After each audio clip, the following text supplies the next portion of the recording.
First game with Dice and Destruct.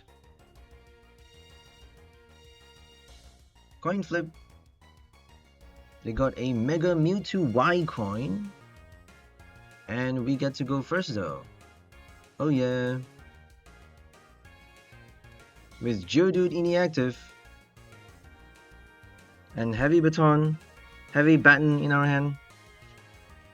We're actually playing Reversal for this game. Because we have Haxorus. I think we got 2 copies of it. This is the initial list though. Eventually we decided, you know, 1 copy is good enough. We got Cornerstone as well. No Cornerstone for this game, but in the end we decided to factor that 1 card into the list. But let's get the Axew into play with our Nest Ball. And play the Secret Box for the Rare Candy evolution on the next turn. We got no more Puffin as well, but we got 3 Artazon, so not to worry. We got Artazon to bench our Geodude or Axew. We just need 1 of each in play, so that's why I don't think we need the Puffin. We got Ditto as well, so it should be fine, right? Hopefully. Feels like we need either a Snorlax doll or Penny though, because if we get the wrong basic in the active, we have to wait for it to get knocked out before we can have nothing but Golem in the active. So the gist of this deck, the main theme of this deck is we want to be attacking with Golem, doing dynamic roll in the active spot and have it stay in the active spot so that we get to benefit from the damage boost on the next turn. Because dynamic roll, if you guys don't already know, Golem EX get to do dynamic roll for 1 fighting energy cost, doing 120 more damage with its attacks on your next turn. It is a damage boost effect on itself, and it also does a base damage of 50 for 1 fighting cost. So it's actually a pretty cool attack for Golem EX. And we get to play Rock Blaster on the next turn for 1 fighting and 2 colorless. We do have double turbo for this list. If we attach the double turbo, we're going to do 280 damage on the next turn, basically adding up to 330. So that's a very, very powerful combo. But your next hit though is going to be a bit problematic because your next dynamic roll is only going to do 30 damage. The first one is going to hit 50 just because you have no double turbo for the first hit. For your next hit though, dynamic roll is going to do 20 less damage, and that actually makes it, it makes it a total of 310. So it's not actually enough for the knockout anymore. We need like Grant or Kieran something for the damage boost. But we are not playing that for this list. We have instead our Rock Chestplate and Lucky Helmet for the draw support. So that's the main idea of this deck. We also have Mewtwo to help us basically reflect damage back onto our opponent's active by using its barrier attack for 2 colorless, hitting 20 base damage while, doing the reflection effect. So we're up against Charizard EX, and they got no Charmander in the active. We got a really, really good start. We got lucky for this game. Just gonna hold on to the luck though. Can't complain, right? So here comes the Puffin or Nest Ball.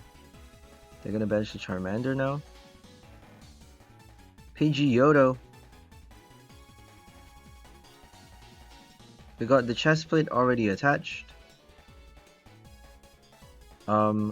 I don't think we're playing Lucky Helmet for this game, so eventually we decided to swap out the Heavy Baton for the Lucky Helmet. They're taking a bit long to decide. We got Artazon in our hand, but I don't think we should be playing it because we would be helping them. Here comes the boss. Oh, it just got negated because we have the Unnerve ability. Fraxure does Unnerve, basically blocking all effects of your opponent's supporter or item cards done to it. So they can't play Prime Catcher, they can't play Crushing Hammer. All of those cards have no effect on your Fraxure, which is so cool. That's why we're deciding to play it along with Mewtwo / Golem EX to have those Pokemon stay in the active And so if they get knocked out during your opponent's next turn, you get to survive the game and possibly attack with your Haxorus on the next turn.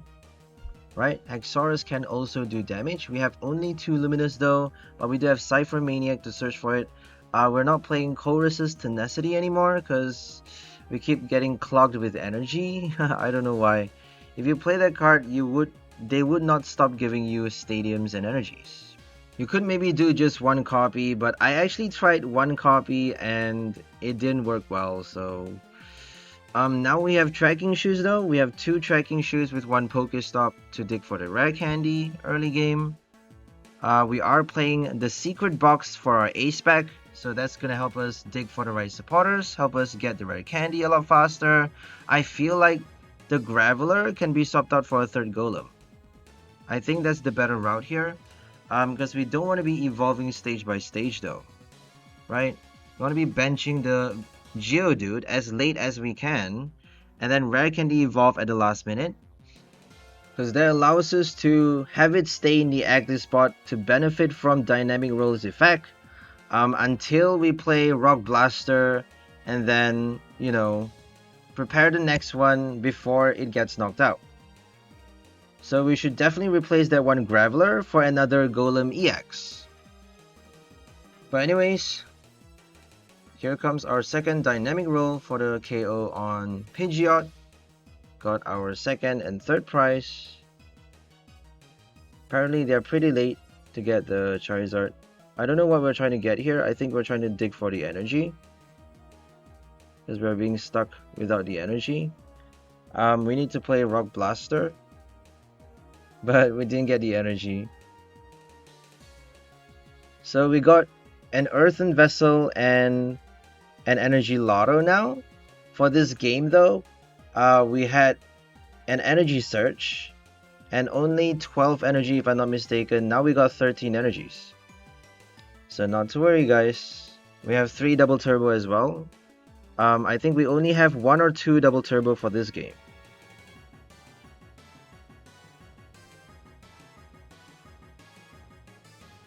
Here comes Charizard. Burning Darkness for 240 damage because of the Rock Chestplate. They don't have Defiance Band, thank god. Doesn't matter.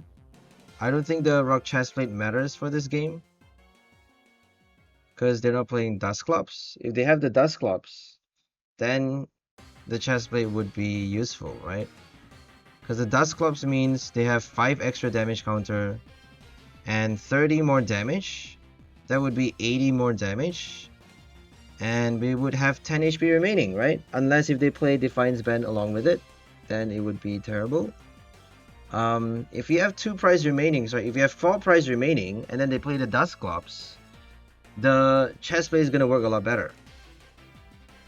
Right? Even with the Defiance Band, they can't knock you out, because that's basically 320 damage with the Defiance Band. If you have if you have taken 2 prize cards and then Dusclops give you the 3rd prize. So that's normally the case. And then after that you get to play your Mewtwo or your next Golem or even your Haxorus to attack. Preferably you should be attacking with the Mewtwo, I think. I think the best order is Golem EX first, and then do your Mewtwo, and then do your Haxorus before your last Golem. That's the ideal order, right? Golem, Mewtwo, Haxorus, Golem. Because it's very specific. You gotta be extra careful. If you play the 2nd Golem after the 1st one, I feel like it should be okay, but then it's gonna be a bit hard to get the double turbo at the right time. So if you bench the Mewtwo just before your 1st Golem gets knocked out, you can attach the energy onto the bench, and then even if they do a boss, you get to attack with your you get to do Rock Blaster for 160 damage, which is not bad, on the Charizard EX or, you know, Dragapult, whatever.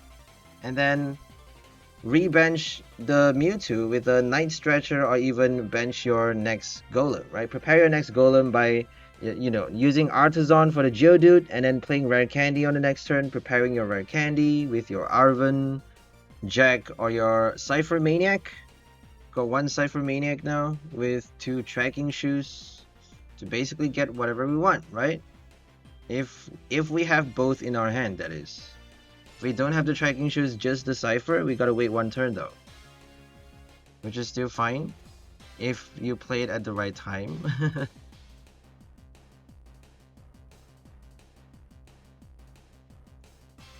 We got the Baton discarded. No more Baton. I'm not sure if Baton is actually that good. That's why we decided to remove it. If we have nothing but the Golem and Haxorus, if we are focusing more on Haxorus to attack with it, if we want to be playing Metal Energies with Luminous for Dragon Pulse, hitting 230 damage on the next turn, then we should be playing Heavy Baton, right? But I feel like that shouldn't be the main focus of this deck, just because we don't have many ways to search for our energies. If we play too many Metal Energies, if we play too many Luminous, then it doesn't work with the double turbo, and then it becomes really, really inconsistent. Because if you have Metal Energies, if you even have just 1 copy though, you can't play Dynamic Roll with it. You can't play Dynamic Roll with your Metal Energy, with your double turbo, with your reversal. You can play it with Luminous, but then you can't pair it with your double turbo. So Luminous with double turbo does not work for Rock Blaster, but Luminous actually helps you attack with your Dynamic Roll as fast as you can, and then attach energy. You can actually attach the basic fighting 1 at a time on the next turn, and then do Dynamic Roll again for 170 damage though. You are doing 170 damage and then boosting damage on the next turn as well. So that means your next Rock Blaster is going to hit 300 or 280 if you play a double turbo. If you're unlucky enough to get double turbo on the next turn as your next energy, then you're only doing 280. If you attach the third basic fighting or your second basic fighting, if you have the Luminous, then you actually get to do 300 damage for your first Rock Blaster after hitting 170 on your last turn with the Dynamic Roll. So 50, 170, and then 300. That's quite a lot of damage, right? If you're playing against a basic EX, for example, 50 plus 170 is equal to a basic EX knockout, and then 300 damage, you can actually boss like a V-Star or, a Lumineon on the bench for an extra KO, a free KO using your Secret Box. We do have the 1 boss, but if that's not possible though, you can actually target a Stage 2 EX with your first Rock Blaster for 300, and then do a Dynamic Roll for 50 damage on the next turn, which is equal to a Stage 2 knockout, right? A Stage 2 EX knockout. 2 hits is all it takes. If you had the turbo, if you're unfortunate enough to get 1 basic fighting with the turbo, or 1 Luminous, 1 basic fighting at the turbo, as we said just now, you're only hitting 280 damage for your first blaster, and then 30 damage for your next Dynamic Roll. So that's equal to 310, as we said earlier. Not enough for a Stage 2 EX KO. But then I feel like the damage kind of makes sense though, because if you have enough turns to attach basic energies on your Mewtwo for the next turn, then you actually get to play Reflective Barrier to collect the knockout on the Stage 2 EX, which exactly has 20 HP remaining, while walling on the next turn, basically giving you extra damage with your barrier. So what barrier does is that, I think I've already explained this, but I'm gonna say it again. If your opponent does damage to your Mewtwo after you play Reflective Barrier, they actually get the recoil of the same amount of damage. So if they hit, for example, if Charizard does Burning Darkness, hitting the weakness against our Mewtwo, then they actually get punished by the same amount of damage.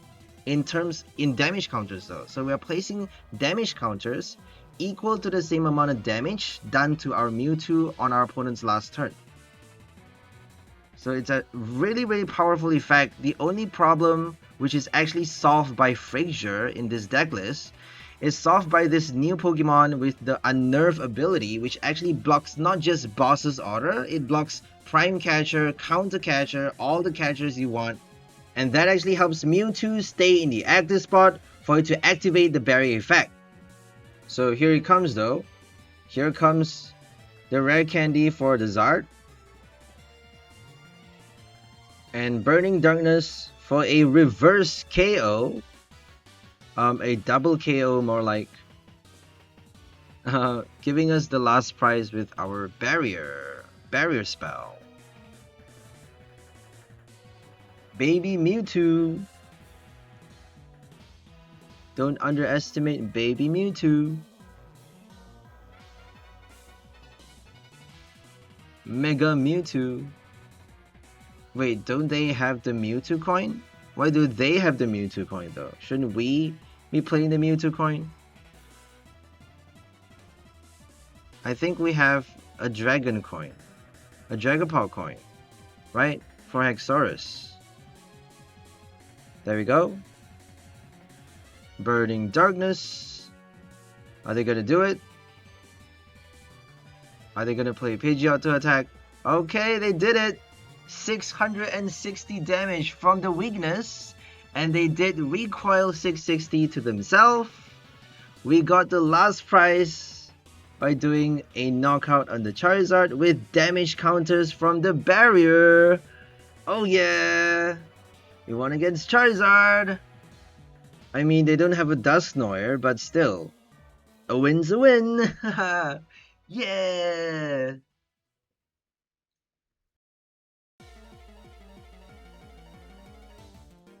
Another game with Dice and Destruct.